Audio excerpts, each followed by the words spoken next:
All right, Forgotten Soldier, page 358. Ladies and gentlemen, hold on for your horses because this is my absolute one of the favorite parts of the book, and it just freaking is amazing. And I actually recorded this, and I told myself to slow down. I recorded for 40 minutes, and then I listened to it, and I thought it sounded like garbage. And so I literally deleted it and am restarting it because I feel like I had to do this part of the book justice because it's just so good. So here goes. So the last chapter, is where he had sex with a fat girl. It was kind of funny. Let's finish that one. So we're still dealing with the fat girl. I was preparing to wash my tunic when the Polska took it from me. She rubbed the stains between a round stone and a stiff straw implement shaped like a large cork. With a graciousness that almost excused her excesses of a few minutes earlier, she returned to my tunic, which was clean once more. I didn't dare smile lest I rekindle her amorous fury.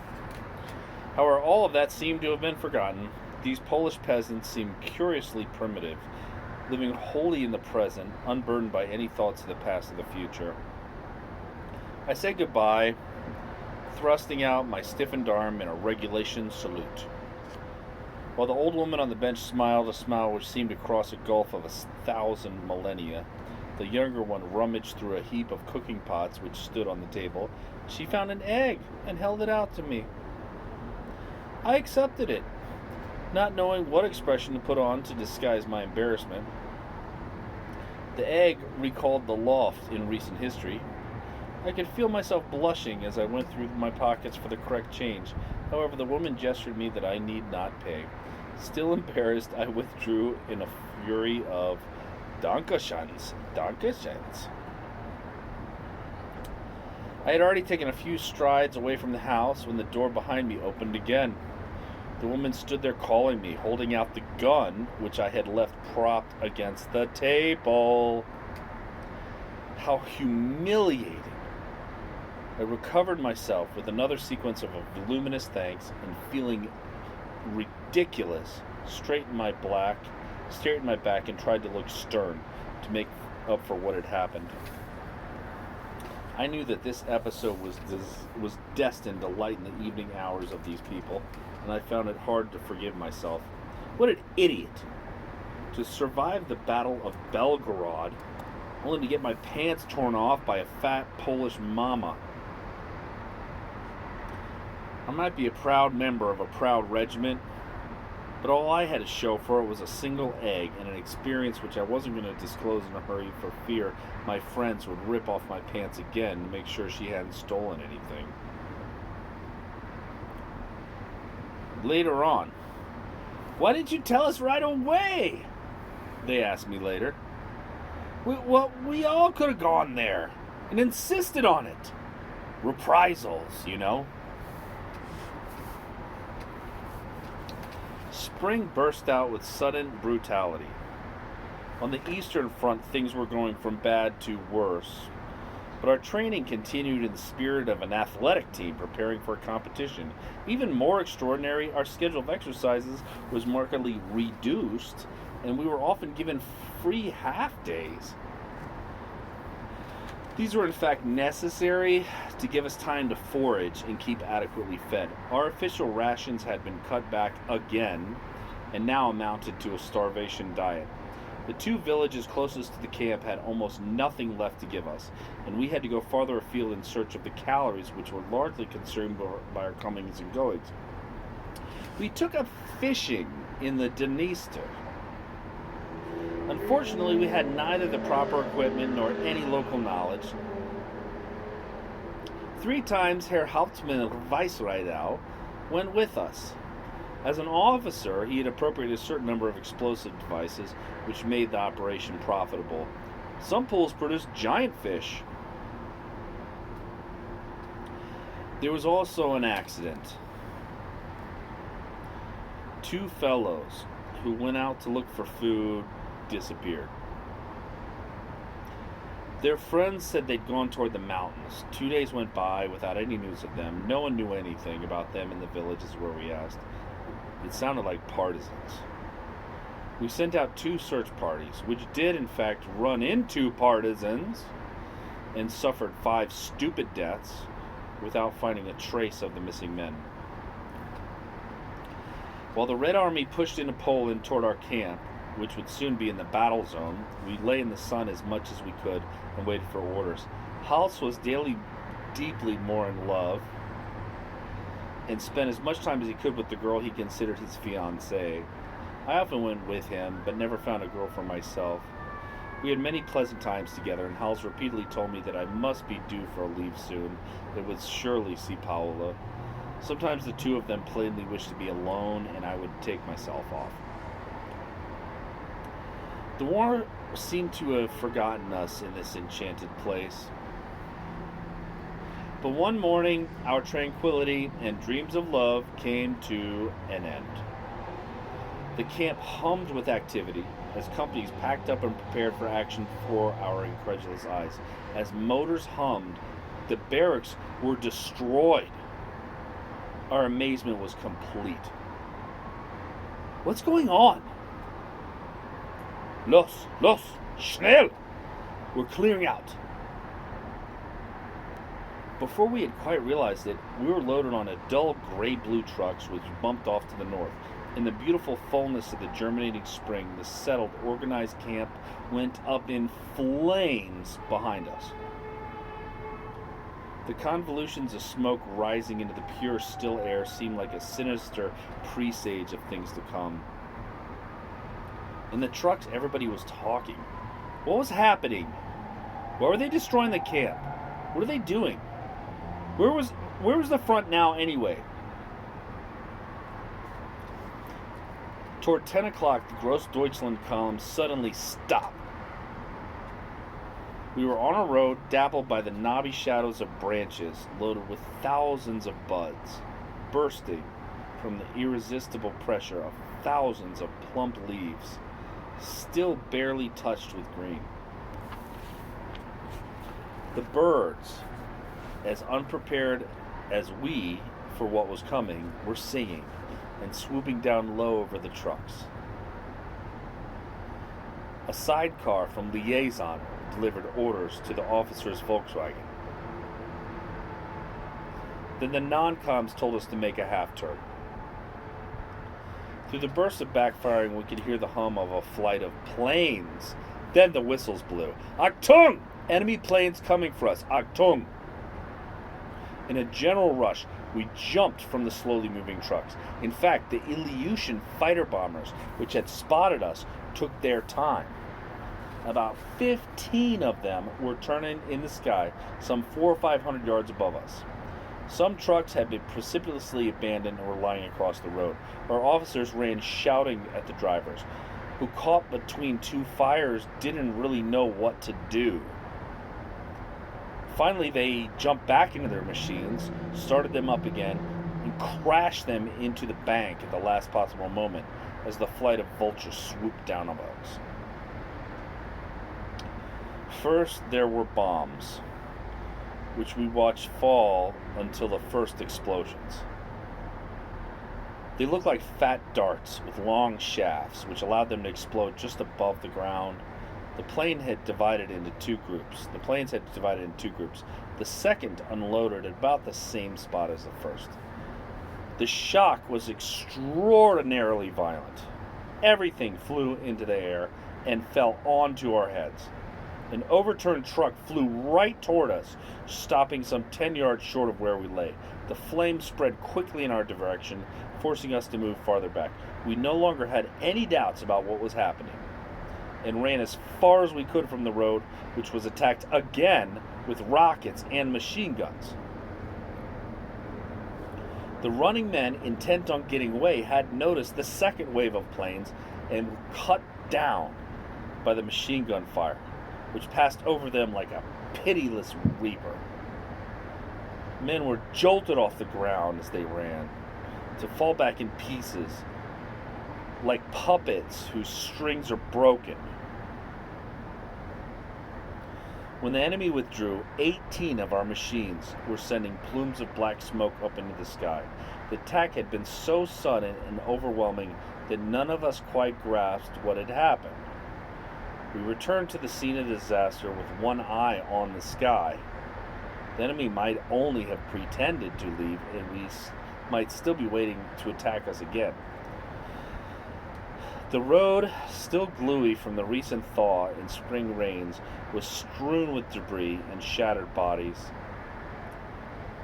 The violence of the impact had smashed some of the victims wide open, scattering their entrails over distances of 7 or 8 yards. The peaceful roadway, which had been filled with sounds of twittering birds only 15 minutes before, looked defiled. Within 15 minutes, our column, made up of 30 trucks transporting 3 companies, had lost 20 men and 18 trucks. There were also 3 wounded men in critical condition. We collected the remains of the dead and dug graves. Among the victims were Hulth and Dante, who had both received Iron Crosses for their bravery on the Second Dnieper front. They were both friends with whom we had been laughing and joking barely 24 hours before. After the event, the tragic impact of what had happened crushed and overwhelmed us. We piled into the remaining trucks, which seemed to buckle under the extra weight. There were men on the running boards, fenders, hoods, and bumpers. Budding twigs clung to this human swarms, bumping forward at 25 miles per hour. 2 of the trucks quickly died under the extra load, and the men they carried had to continue on foot. They joined us 6 hours later on the Romanian frontier as we were getting ready to join the carnage at Vinica between the central front, which had been broken, and the southern front, which still seemed to be holding. On the way, these men had been attacked by Russo-Polish partisans.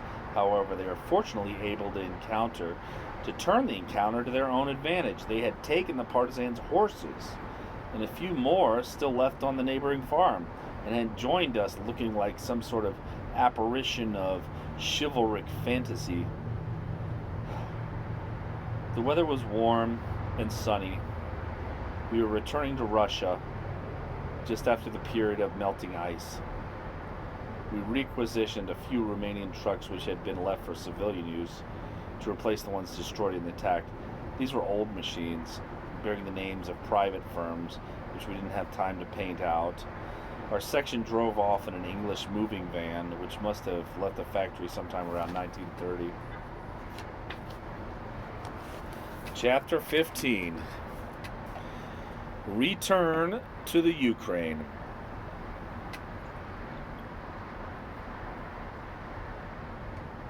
Great chapter. Hold on for your horses. Hold on to your horses. Here goes. After a rushed, jolting journey, we re-entered the Ukraine, where the ground had not entirely yet absorbed the spring runoff. There were long stretches of gluey mud, which we were able to cross with difficulty. The weather was beautiful, even hot, and we often stripped to the waist. On the road, we received new orders. We were no longer to proceed to Vinica. Instead, we were to reestablish communications between the rear and the front, which were continuously harassed by partisans. We were ordered to annihilate these bands. Their attacks had grown increasingly virulent and often paralyzed the already uncertain flow of supplies. The Vinica bridgehead had to be maintained as a starting point for new German offensives, which would break up the wedge the Russians had driven into Poland before Lvov and reestablish a connection with the north, which appeared to be holding. Our detachments, together with other units, had been given the job of engaging the partisans in a contest of ambush, in which the advantage belonged to whichever side surprised the other. Once again, the division was broken up. The largest section was sent to the fight north of Lvov and in the northern section of White Russia. Other units like ours were scattered through the rear areas of the south and central sectors before rejoining the division a week later. Our zone of operations extended through Bessarabia as far as the Russian frontier. As before, we were a strong mobile unit designed to move quickly to support particular points in imminent danger. However, our mobility depended on the vehicles I have already described, which we gradually abandoned, continuing on horseback or on bicycles whose tires were often stuffed with grass. We requisitioned the horses, bicycles, and other vehicles from the thousands of refugees, Ukrainians, gypsies, Polish colonists, or others who are fleeing the red tide in a vast throng. Sometimes partisans infiltrated these crowds, posing as simple peasants who were also fleeing the Bolsheviks. Then at a given moment, they would shoot some of our men in the back, sowing total general confusion. These maneuvers were supposed to crack our self-control and provoke us to act in acts of reprisal, which would then turn the refugees against us. From their point of view, any means were justified. Toward the end of May, we trapped a large band of rebels in a piece of wooded country. There were about 400 heavily armed men. On our side, we had 3 companies to draw in the noose around the enemy. The air was filled with woodland smells, and nothing seemed appropriate to the bloody events about to occur. The morning was splendid. Birds and small animals of every kind were running and fluttering through the branches to get out of our way. Wild animals, even ferocious ones, always flee armed men. This time the hunters were tracking far more dangerous game. The birds, fearing and fleeing us, could never have imagined that the masters of the world, who should have feared nothing, had created enemies of a size and ferocity which equaled their own. Human beings, rulers of the animal world, had created their own destruction. A process of natural selection, often very badly organized, periodically topples our crown. We all felt extremely nervous.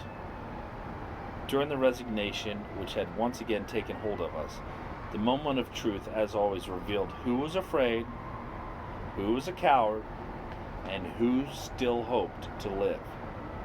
The soft leaves brushing against our head, weighted down with steel, remind us that life could be good, especially in such marvelous weather. For us, this was no baptism of fire, but almost a routine, a dangerous routine, in which medals for heroism were generally posthumous.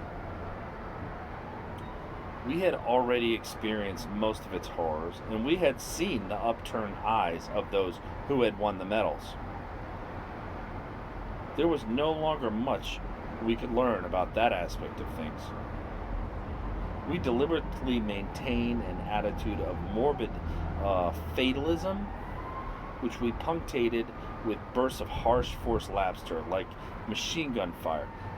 Some of the very strong had even managed to persuade themselves that since no man is immortal and everyone dies sooner or later, the hour of death was unimportant. Those men, the strong ones, walked along thinking of other things. Others, strong but not that strong, lived to delay that final moment, watching through pupils as dark as the holes at the end of their gun barrels. The rest, which is to say the majority, were pouring with a cold sweat, which ran down their bodies, beneath their synthetic tunics, into their boots, and into the creases of their damp hands. Those men were afraid. With an intense fear that reduced every conviction to nothing, and which no routine could soften. They were afraid before every operation, when time seemed to stand almost still, Even those who managed to stop thinking were still assailed by fear, as persistent as the daylight, which illuminates treetops one is still unaware of. Contact with enemy puts an end to this sort of fear. The opening shot raises the curtains on a drama which will fully occupy every sense. It is a pity that soldiers can think. When the first men have fallen, the tension slackens, and no one any longer pays attention to anything except the dry twigs crackling underfoot. Feldwebel Sperlowski, who's leading our group, pointed to signs of passage of a large number of men. The heavily trampled bush and the numerous empty gun emplacements indicated that we were approaching a pretty large partisan camp. We had to watch carefully for mines, to watch each step, in addition to everything else.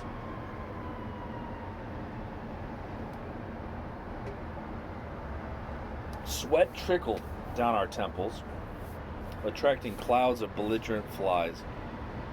The brush under the trees and the low branches offered 1,000 opportunities for concealed tripwires. Every yard required a desperate concentration. A plane passed over level with the treetops, and the throb of its engines made us all hold our breath for fear the vibrations might be enough to set off the whole damn area. At last, there was a short blast on the whistle, and we all fell flat.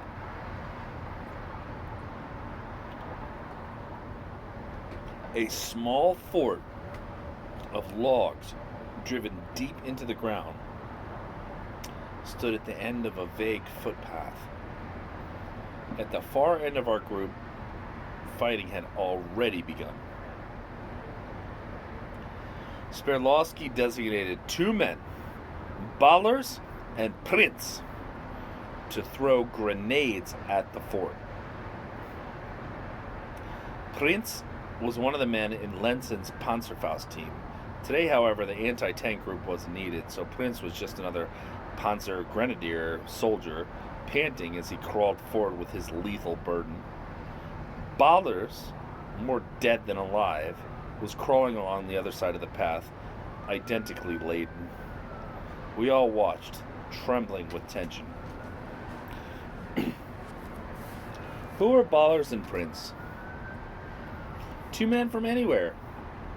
Were they good men or bad men? Were they hateful? Was God with them, or had he condemned them? They were simply 2 men who had become our comrades in this group of madness. Men whose acquaintance we probably would have avoided in ordinary circumstances of civilian life. Here, every step they took accelerated the beating of our hearts and keyed up our pulse rate to equal theirs. These 2 anonymous beings, both of them our men, were suddenly more important to every one of us than even our closest relatives. An egotistical transformation in which we all knew that we ourselves, had the circumstances fallen slightly differently, they would have been watching us.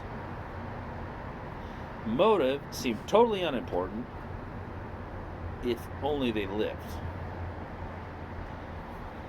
They were already quite far from us, and perhaps very close to death, hidden from many of us by leaves. I could still see them. Prince suddenly stood up and heaved his load toward the log fort. Then he plunged down again. The entire woods felt the violence of the explosion. Its thunder echoed interminably among the trees. In the patches of sky visible from the branches, we could see the birds shooting away from us like arrows. Prince's bundle had fallen short and had made a large crater crowned with broken branches some 7 or 8 meters from the partisan hideaway. "Scheisse!" muttered our sergeant. "There's nobody there," someone else said. Then I saw Ballers running forward in turn. As he ran, I felt myself dying in his shoes. He too threw his packet of explosives and then dived down as the trees all around us bent against a flash of light. The forest seemed to groan with the shock. This time there weren't any fleeing birds, only our mimetic uniforms, which confounded us with nature. Ballers had just stood up again. So had Prince, a short distance ahead of him. Their figures were sharply outlined against broken earth. Behind them, all that had formerly been visible of the fort had disappeared. "This way, comrades!" shouted Ballers, proud of his exploit. "There's nobody here!" We all stood up, prepared to join him. He was laughing nervously. A crisp detonation whistled through the leaves, followed by two more. Prince was running toward us, but Ballers wasn't. He was walking hesitantly, stretching one hand toward us. Then he fell. A short hour later, 400 partisans were fighting like devils inside the circle we had drawn around them, and were slowly tightening. 3 companies, almost at full strength, about 800 or 900 men, were trying to knock out the circle of fire, which was produced by a variety of weapons of every caliber and amounted to a serious destructive force.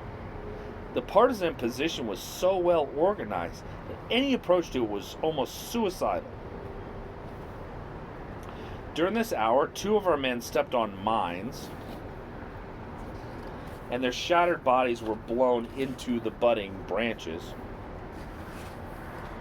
We were under uninterrupted fire from 4-barreled machine guns, and setting up a span-down machine gun was very risky at this time.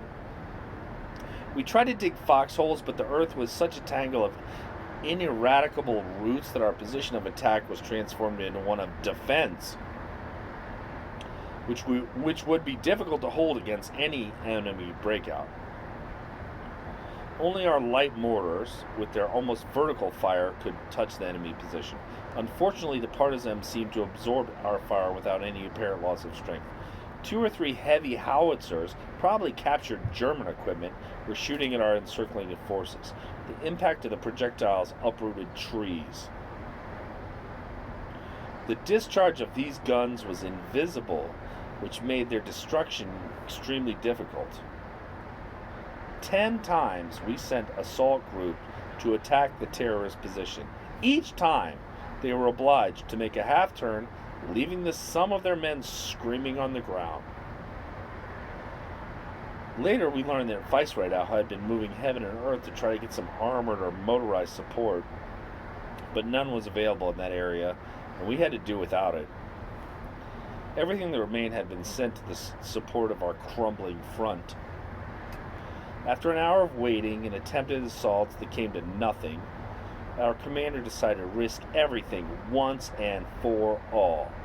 Leaving only a handful of isolated men in the ring around the fort, he shifted the rest of us, taking every precaution so the enemy would believe they were still surrounded by a strong force. In this way, he was able to mass 500 men and send them all at once against the enemy's weakest point, a V-shaped trench held by 40 men armed with rifles and 1 machine gun. At his order, 500 men rushed the enemy position, attacking with grenade throwers. The enemy reeled under the force of this blow and was unable to maintain an accurate fire. 7 or 8 of our men fell during this assault, but the maneuver was so magnificent that for the moment no one paid much attention to them. I was part of the second wave. 2 others followed us. When we reached the enemy position, the job was already done. Some 40 partisans had tried to resist, but our rain of grenades annihilated 2/3 of them. The remainder had died on the bayonets of our first Germans to reach the fortress.